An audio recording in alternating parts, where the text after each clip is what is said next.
Νεολαίας του συλλόγου μας και εκ μέρους όλων των παιδιών θα ήθελα να ευχηθώ καταρχάς μακροζωία και ευημερία στο σύλλογο.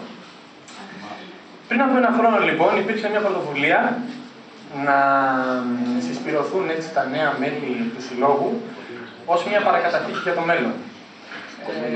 Μέσα από τις μηνιαίες συναντήσεις του συλλόγου μας από κάτω στο Συλλογικό Καφενείο και κυρίως μέσα από την εκδρομή στη Δινιτσάνα τον Νοέμβριο που έκανε ο συλλογός μας, νομίζω πως αυτός ο στόχος επετέχθη.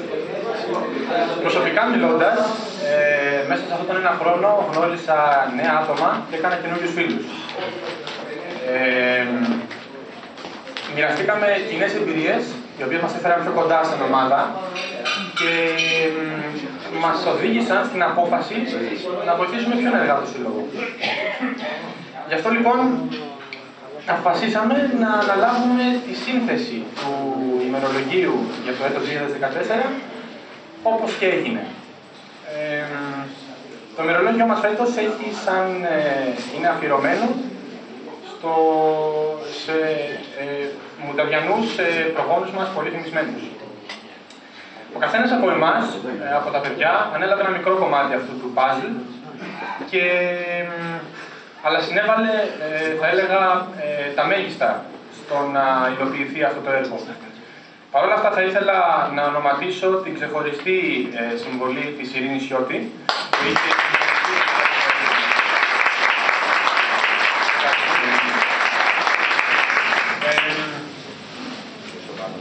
Κλείνοντας, καταρχάς ελπίζουμε να σας αρέσει το ημερολόγιο. Ήταν η πρώτη μας προσπάθεια. Και φυλασσόμαστε για ανάλογες μελλοντικές ενέργειες. Κλείνοντας, θα ήθελα να πω εκ μέρους των παιδιών ότι ο σύλλογος μας νομίζω ότι είναι σε καλά χέρια για το μέλλον. Και τι άλλο να πω, τίποτα, αυτά νομίζω. Να είστε όλοι σας καλά. Ευχαριστώ πολύ.